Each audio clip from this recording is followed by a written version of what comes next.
Testing, and it appears we are recording. Hello everybody, it is Shizado, once again. And obviously you guys know me. Okay, aside from shitty intro, this is the first episode of a new series. I have done the A to S series, which I unfortunately canceled, but I think this one should be a little more interesting. The vehicle on the screen right now is the Mercedes-AMG Vision Gran Turismo. What you guys are about to see is episode 1 of the Visionary Battle. Okay, so with the Visionary Battle, I'm going to be testing each individual Vision Gran Turismo vehicle, unless A, I don't have the variant, or B, it is one vehicle but multiple different versions of it, aka the Tomahawk. I'll test all three of them in one episode. So, I'm going to put this point across. I don't have the racing version of this car. When I had my old PS3, I did. And it was a very, very good car to drive. But let's get to the regular one. So the regular one you can get as a gift from Gran Turismo for free. But only if you never had one before. After that, this car will cost 1 million credits, like all the other Vision Gran Turismo cars. Which includes stuff like the Chaparral and each of the Tomahawks, which are kind of overpowered for that kind of price. But those will be other videos. So as you can see, this is powered by a 5.5 liter V8. Yes, it says 5.46, but we round up if it's over point something 5. So it's a 5.5 liter bi-turbo V8. Rated at 576 horsepower, which is the same as the E63, the M63, or the ML63, or whatever it's called now, and other subsequent models with that kind of engine. And it produces 590 pound-feet of torque, or foot-pounds of torque, at a relatively low 2,000 RPM. It is rear-wheel drive. And it weighs about 3,100 pounds. So it's fairly light, despite its monstrous size. So what I'm going to do is I'm going to pull up a replay that I did with this car.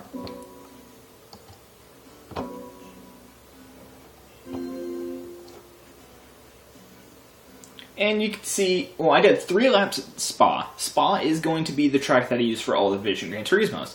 And each will be about 3 laps while I give my opinions about each and every vehicle. So this twin turbo Merc is going to be my base car. And mind you, these vehicles will be completely stock. Each and every one of them. So as you can see, acceleration is quite good. If I lower the camera just a little bit.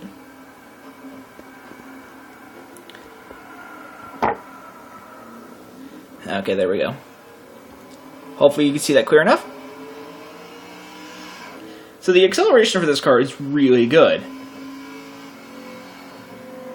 And despite its weight, it is actually quite agile. Well, I do a poor job of displaying it right there. The first couple laps I did were kind of screw-ups. But no, that 570 plus horsepower really does help out in the straights. But you do have to keep in mind that power does drop off after a certain RPM. Its red line is about 6,500 RPM, but the power will drop off at about 1,000 RPMs before. So if you can, I'd say shift up just a little early, just before you hit the red line, so you can get the most acceleration out of the car.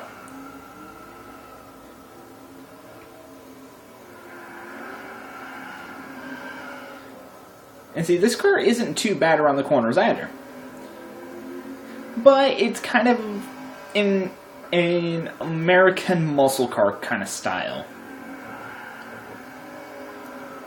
Yes, the car is nice around the corners, but if you give it too much throttle at a low speed corner, that thing's going to come right around.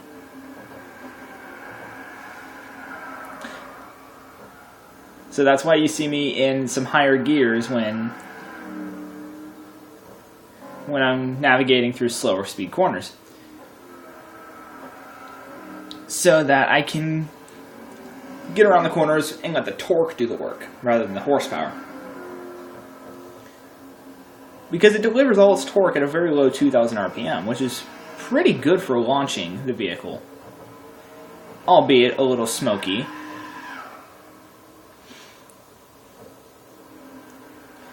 See, styling-wise, it is a mix between current Mercedes design and something that would be reminiscent of the 1930s. This kind of does, if you think about it, it kind of looks like a lengthened wide-body AMG GT, which I think kind of foreshadowed it a little bit. But it also looks like something that could have very much been around in the 1930s, albeit that, yeah, see, I spun there. Albeit, you know, kind of more 30s-ish, like. And the chrome paint does kind of, well, the glossy, chromish paint kind of helps.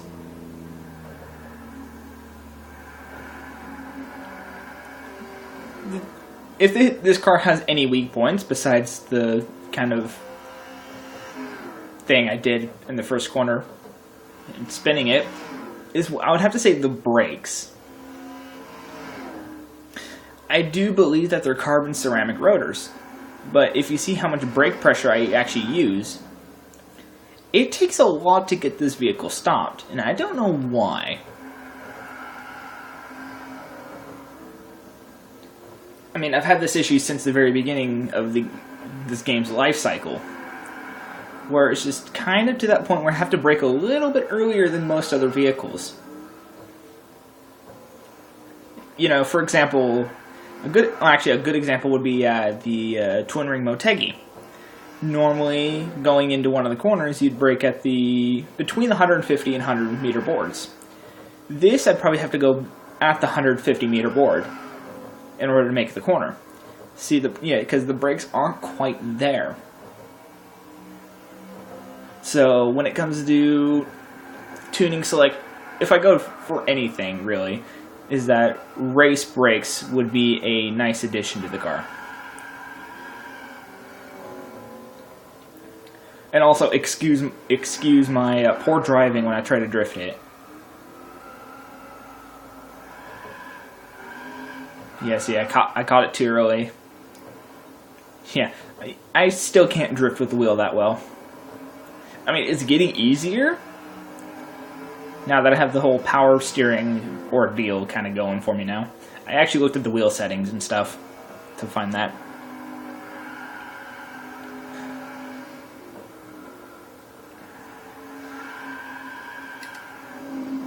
Actually, so...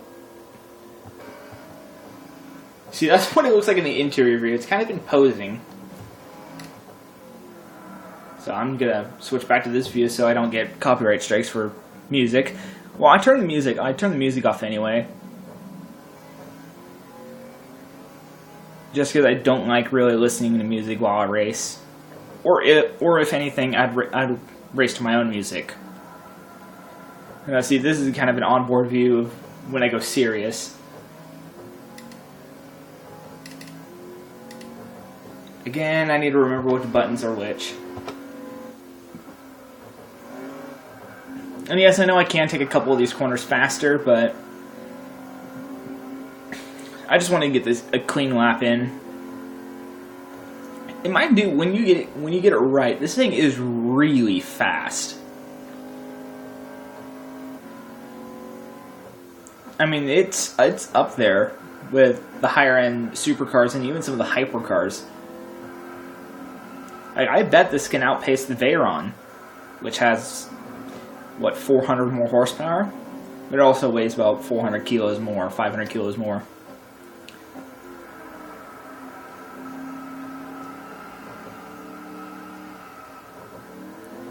But it also has that slight amount of understeer when you really push it. See, the understeer, it's with most vehicles, I guess. Let's see. Summing this car up pretty much, it is very much kind of a muscle car way to make a sports car. This car has a lot of power on a light frame, albeit with some forced induction. Makes a burly V8 noise.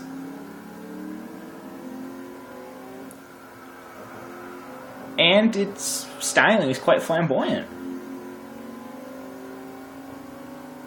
But underneath its flamboyant layer is some pretty advanced tech and some really good driving characteristics overall. I mean, tuning-wise, I think this can go up to 1100 horsepower. But mind you, I've never actually maxed one out. And also that pop-up wing. That pop-up wing is cool.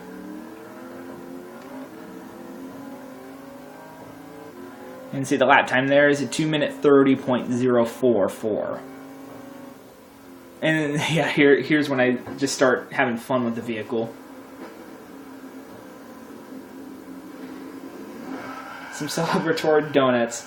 See, muscle cars are good at doing this kind of thing. Putting up a lot of smoke. Yeah, so you can do burnouts in the second gear.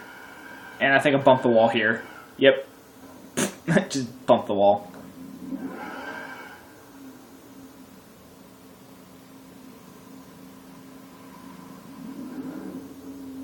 So yeah, overall, I'd give this vehicle a good recommendation. It is a very nice vehicle to drive, and if you tune it right, it can compete with the best of the best. Whether it be top speed, handling, or the like. So that's going to conclude it for episode 1 of the Visionary Battle. In the next episode, we go to a more racy approach.